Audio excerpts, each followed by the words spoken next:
we all know that a few days ago, LeBron James Jr., aka Bronny James, was drafted number 55 overall by the Los Angeles Lakers.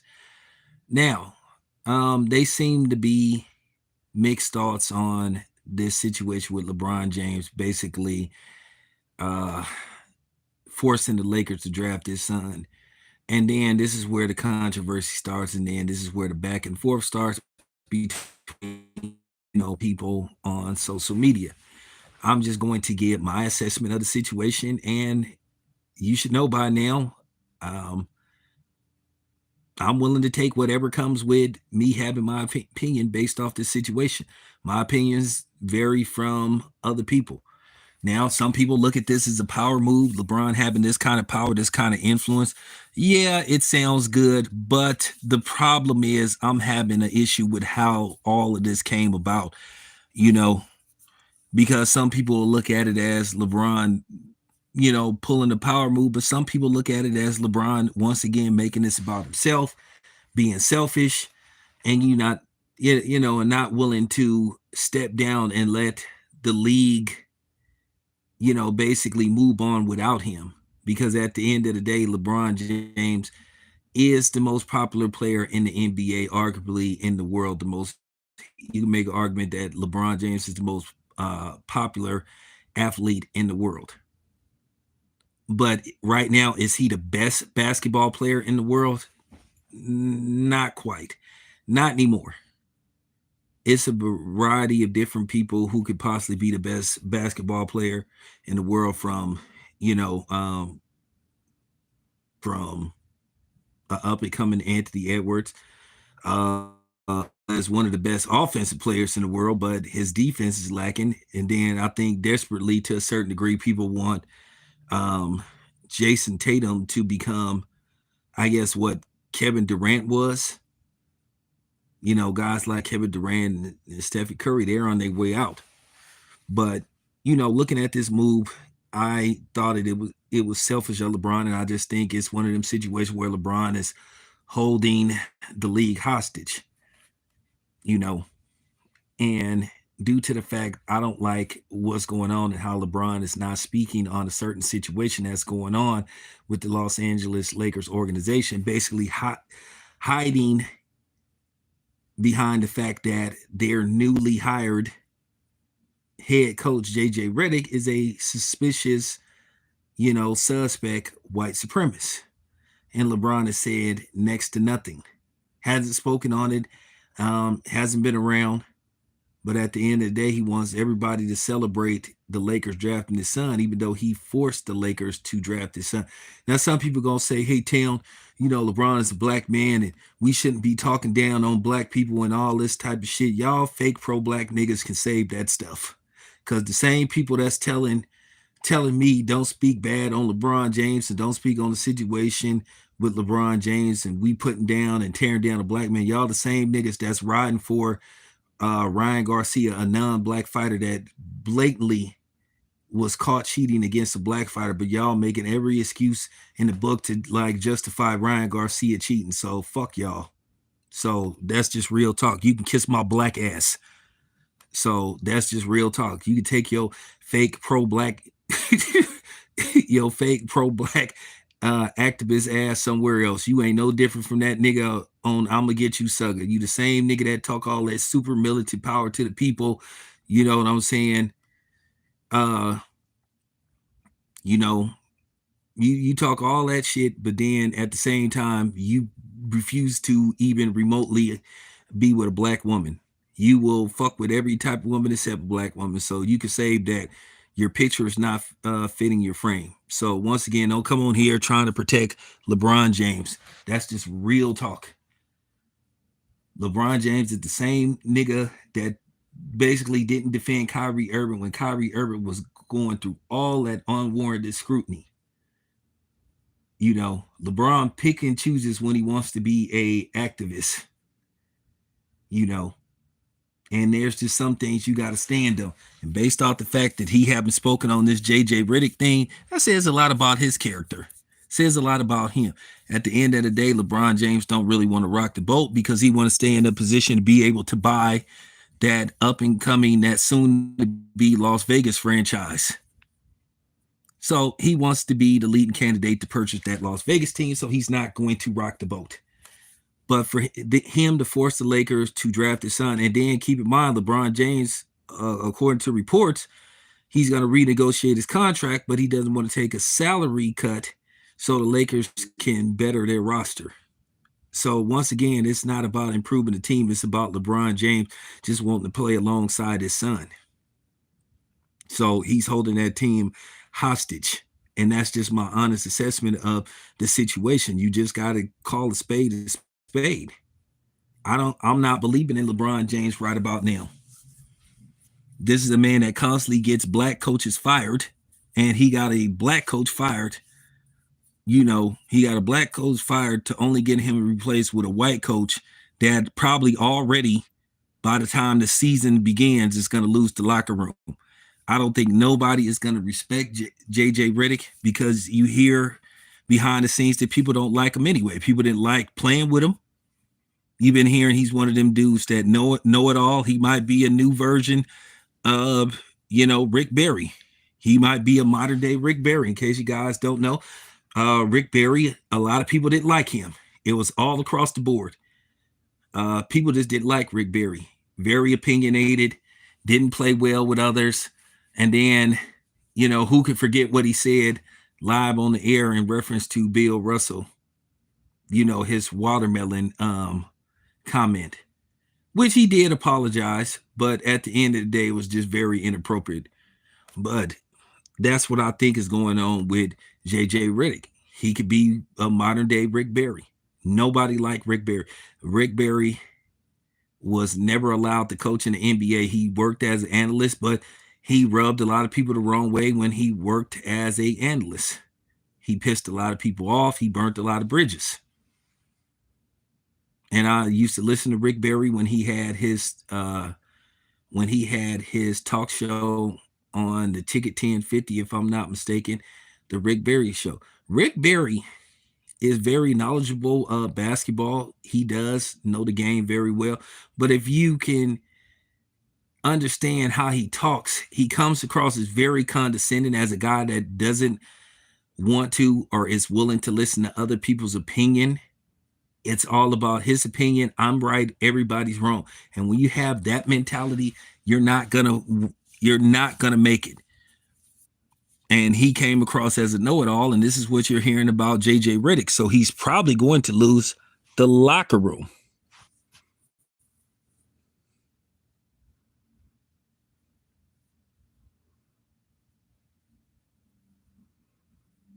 So there you go. So that's my opinion and what I think of this whole thing about him playing alongside his son. He wanted to make history, but the wrong type of history. He stayed around just to break the record. Okay, there was nothing more for him to prove. He stayed around to pad his stat and break the record. Okay, he got that done. Then the next step was, his dream was to wait till his son got into the league to where he could play alongside his son. I think going into next season, I think in all likelihood, hopefully that'll be LeBron James' final season in the NBA. So LeBron James can just go away and prepare to, get his group together and purchase that Las Vegas franchise. From what I hear, is going very well. So that's what I hear.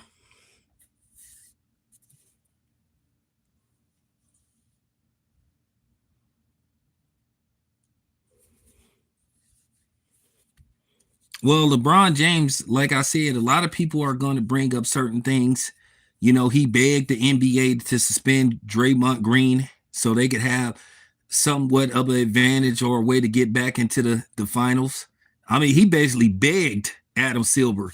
He basically hinted, please, Adam, suspend Draymond Green.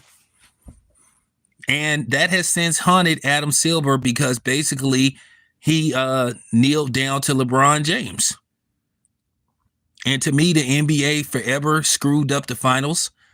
They interfered with history, and that's just the bottom line. Now, at the end of the day, the Warriors, they have to take a lot of the blame too, because they ended up losing like 3 straight games to like basically lose that series. But when you have somebody that take your momentum away, and you can see that the league is blatantly rooting against you, and they assisted basically, the face of the NBA at the time to win a championship, well, guess what happens? And then it backfired. And then based off the fact that Kevin Durant went to the Golden State Warriors, well, LeBron James wasn't able to win any championships until Kevin Durant left the Golden State Warriors, which I can tell you that the league forced him to leave the Golden State Warriors. Kevin Durant was harassed, bullied, picked on, disrespected for doing what has been done many, many, many occasions. It was cap. It was just a made up narrative, especially by those LeBron James apologists. Oh, if you can't beat him, join him. Oh, yeah. This is the same LeBron James that played alongside, two guys that were in the peak of their careers, Chris Bosh and Dwayne Wade. Nobody really had a problem with that. But as soon as Kevin Durant joins the Golden State Warriors, it's the worst thing they ever saw. Okay? He goes to play in Miami with Chris Bosh and Dwayne Wade. Two guys that are currently in the NBA Hall of Fame. Chris Bosh should have been a first ballot Hall of Famer, but he ended up going in his second year eligibility. Dwayne Wade was a first ballot Hall of Famer. LeBron James, of course, is going to be a first ballot Hall of Famer. Who knows? When LeBron James retires, they may instantly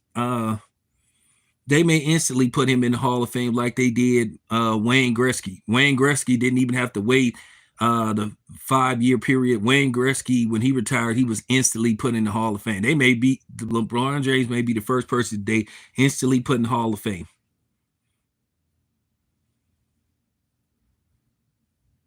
So LeBron James, I think, has always rubbed people the wrong way with some of his antics. He's been inconsistent on everything from the activism to, just a lot of different things. And then for people to say nepotism and stuff, well, here's the thing. The nepotism should have been, well, you could have got your son drafted by the Lakers because they pretty much, kneel to your, you know what I'm saying? They kneel to your bidding and drafted your son. Okay, well, you could have kept Darvin Ham for one more year. At the end of the day, this current Laker team is in no position to compete for a championship. And based off the fact that you hear that LeBron James doesn't want to take less money, that he's going to renegotiate a 3-year, $162 million deal. But he doesn't want to take a pay cut so the Lakers can have salary cap space to sign other players. Well, once again, that says a lot about LeBron James. That just goes to show you that LeBron James is all about LeBron James.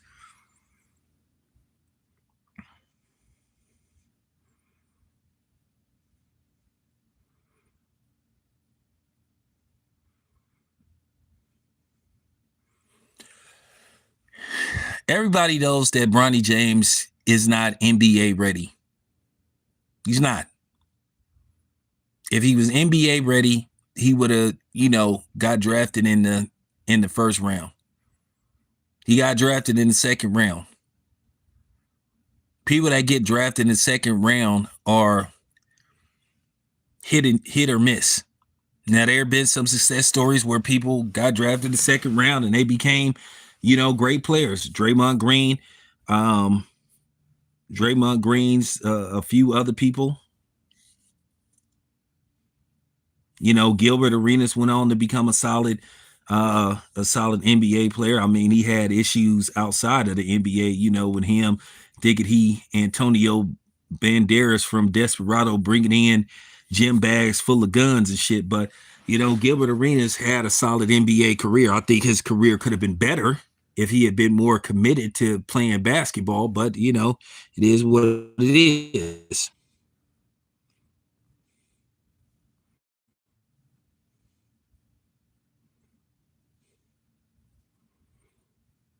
Well, the thing is with Kobe, like I said before, and there's a lot of people that don't like Kobe Bryant too, because a lot of people thought that he was trying too hard to be like Michael Jordan. It was kind of funny watching Kobe Bryant. You could tell that Michael Jordan was his idol. Kobe Bryant would even try to walk bow-legged like Michael Jordan a little bit. That's what made it funny about Kobe Bryant. He truly studied like Michael Jordan. Like a rapper that's like studying studying somebody that they having a rap beef with. Didn't work out too well for Drake because he got devoured by Kendrick Lamar. But but I'm just saying. So there were people that didn't like Kobe as well.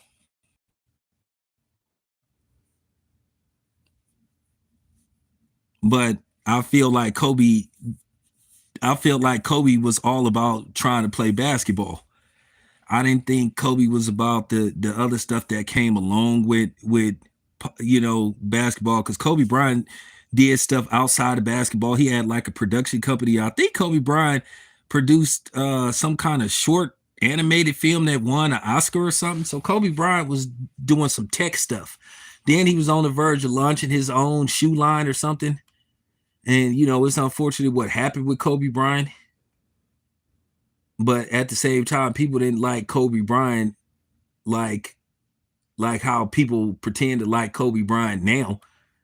You know, Me myself, I thought Kobe Bryant was a sensational basketball player. I did.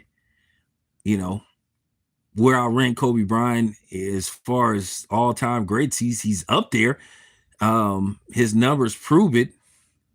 Only thing I hate about Kobe Bryant that I detest, Kobe Bryant should have won more than one league MVP. Kobe Bryant should have won at least two league MVPs. And I think when it's all said and done, and I know, a lot of these racists and these haters and these coons are not going to like the fact, but they got to keep it 100. Um, Steve Nash, to me, the more I think about it, I know that it was a PR move for the NBA to give back-to-back MVPs to a non-black NBA player, but the more I think about it, I really think the first MVP that Steve Nash won, I think that one should have went to Shaquille O'Neal, and I think the other one should have went to Kobe Bryant. I think it's crazy that Shaquille O'Neal and Kobe Bryant only got two MVPs between them. Now they got like 5 final MVPs in between them, but boy, that's crazy when you think about it. You really like reflect on Kobe Bryant's career. You're just like, God, this dude only won one league MVP. 5 championships, 2 finals MVP, and only one league MVP. Shaquille O'Neal, 4 NBA championships, 3-time finals MVP, only one league MVP to his name. How does that even make sense?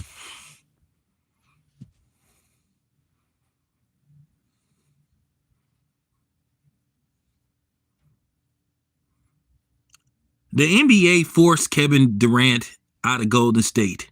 They harassed him, they bullied him, and begged him to leave Golden State. But then he turns around, goes to Brooklyn, and he gets to play with two.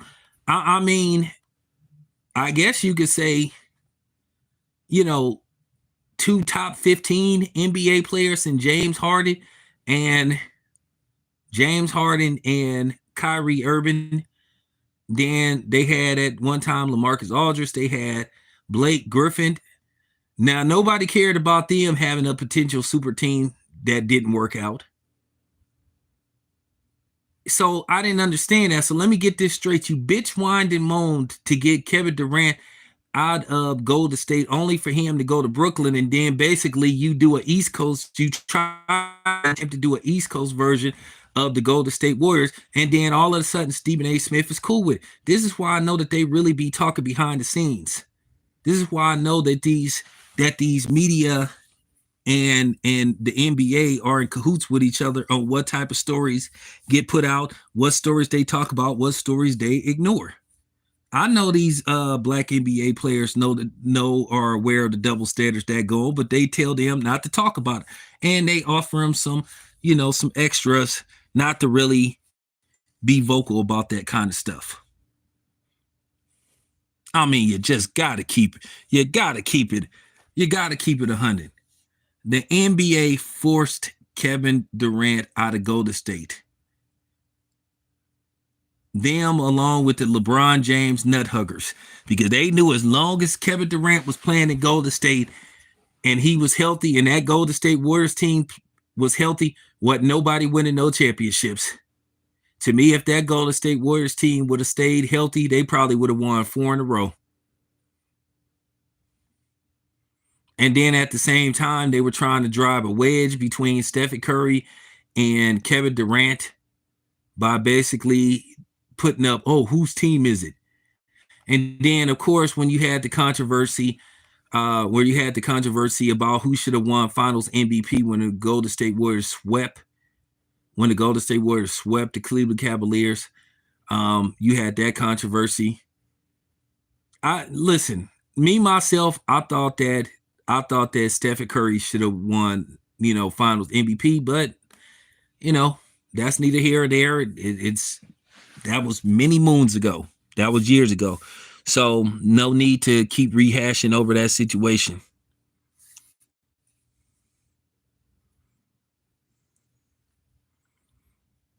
It was a joint effort. If you want to say conspiracy, then fine by me, but it was a joint effort. You keep forgetting. I saw this unfold right before my eyes. You keep forgetting I'm in the Bay Area, so I know what was going on behind the scenes. People talk. And keep in mind, this is when the Golden State Warriors were playing in Oakland. So people talk. The Golden State Warriors practice facility was in downtown Oakland at the Hyatt Regency Hotel, where they have a lot of events there, a lot of conventions there and all that kind of stuff. So people remember.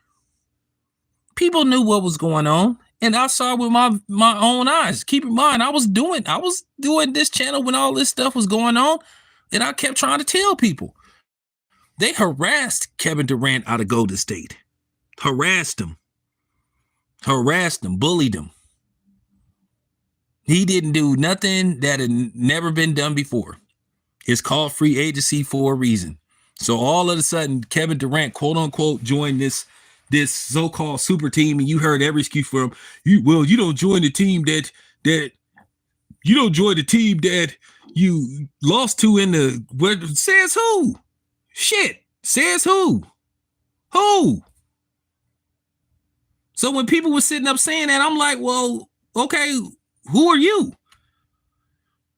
At the end of the day, your legacy is defined by, winning championships. That's all we talk about. Why you think Charles Barkley is never mentioned really with the all-time greats? Because he never won anything. So all of a sudden, Kevin Durant wins 2 championships, and now it doesn't mean anything. Then they beg this man to go win championships in Brooklyn. Oh, Kevin Durant needs to prove that he can lead a team to a championship, but you got Kyrie Irving and James Harden on your team. You got Blake Griffin, a guy that was a very formidable basketball player until basically his knees gave out him.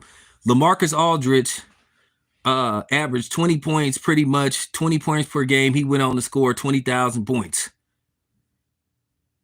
So you basically went to an East Coast. You can make an argument that you went to an East Coast version of the Golden State Warriors. A little older, but it was pretty much the same thing.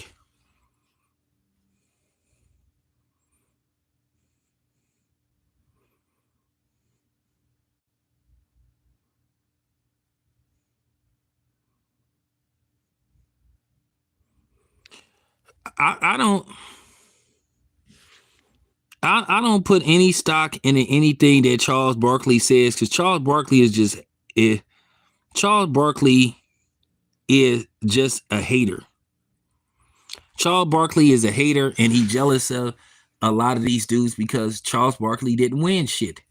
He didn't win shit as an NBA player.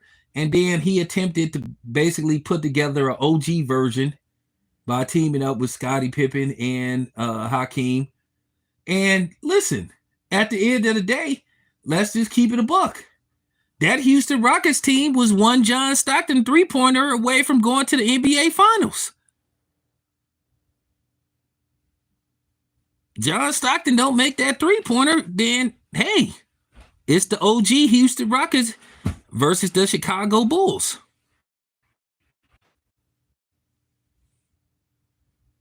So you have to take all that into account. So that's why I laughed when I heard Charles Barkley say that. And then when people reminded Charles Barkley that, of course, he tried to do we were old. Don't matter. You still tried to do it. Would you have been saying you were old if you had won? And then once again, let's go back to the 2000. What is this? What is it? 2003, 2004 Lakers team that had Karl Malone, Gary Payton, Shaquille O'Neal, and Kobe Bryant all on the same team. And people could holler about they were a little bit older, but keep in mind, they were the favorites to win that NBA Finals. But nobody wasn't hollering about them being a super team. Everybody was saying, oh, it's over. It's over. Nobody's going to beat the Lakers. Well, the Detroit Pistons had a lot to say about that. And I thought it was good for basketball that the Detroit Pistons won that finals. It needed to happen. But once again, where was all this outrage? Where was all this outrage for the Lakers? Yeah, you had, you know what I'm saying? Shaquille O'Neal was still relatively young. I think he might have been like maybe 31 or something. Kobe Bryant was still in his 20s. You know, Karl Malone was up there in age. Gary Payton was up there in age, but nobody had a problem with it. But then Kevin Durant goes to the Golden State Warriors, and then they act like this is the worst thing they ever saw. It was a fake narrative. I said that from the beginning, and I stayed with it. Yeah, I took some flack in behind it. People were saying, "Oh, you just saying that because you're in the Bay Area." No, I'm just saying it because it's the truth. I seen all this stuff.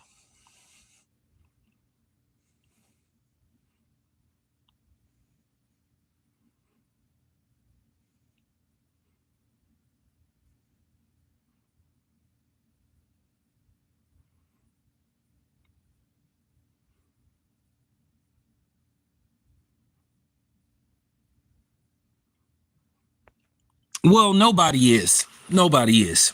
No, nobody is. I already told you, you only can be so pro-black being in the entertainment business. You can, you got to be more, I think you can't be, obvious. You just can't be blatantly out there trying to be what you would call militant, because then that's going to scare some people. I think if you move like how Malcolm Jamal Warner moved, I think you will be okay, because Malcolm Jamal Warner, he kind of moved in silence, because Malcolm Jamal Warner is very what you would call, quote unquote, semi-militant, just like I never knew how militant Reggie Jackson was. I never knew Reggie Jackson was as militant as he was until actually I saw that movie about him.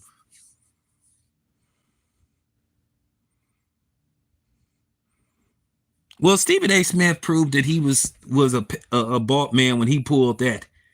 He tried to say that LeBron James to the Miami Heat was different. It wasn't different. It wasn't different. It was the same thing. How was it different when you teamed up to go play with two premier players in their prime? Keep in mind, when this happened, like Dwayne Wade, Chris Bosh, and LeBron, they were all in their 20s, maybe mid-20s, late 30s. No, excuse me, mid-20s, late 20s when this happened, not late 30s. So they were relatively young. So that's what I'm trying to figure out. How could Stephen A. Smith? But that's what these dudes do. They try to change the narrative and try to lie right before your eyes and try to tell you that it's different when it's not. It's no different. It was the same. It was the same fucking thing. It was the same thing. And anybody say different, they're a liar.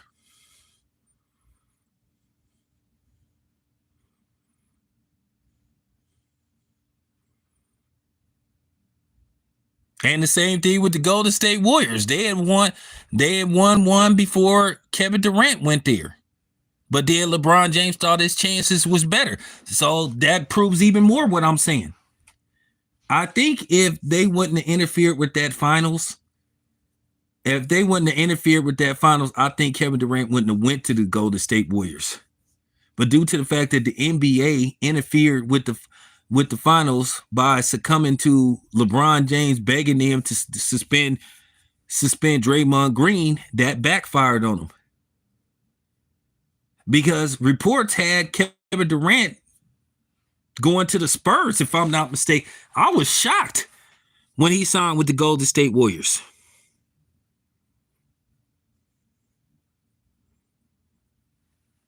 So, so that's the point that I'm making. So LeBron James did the same thing. He did it first. Why not if you such a leader and if you the dude, you the face of the league, why can't you get people to come play in Cleveland? Oh, I know why, because nobody wants to go to Cleveland. And you went to Florida because Florida has the tax bracket in Florida. I don't know which one it is. Either they don't have no state taxes or no federal. It's one of them. But Florida has a good tax bracket, believe it or not. So there you have it.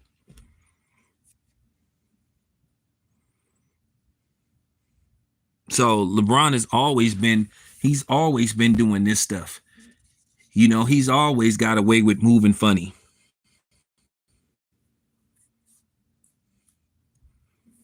Yeah, I remember that. The media was begging. They was begging Kawhi Leonard to go to the Lakers.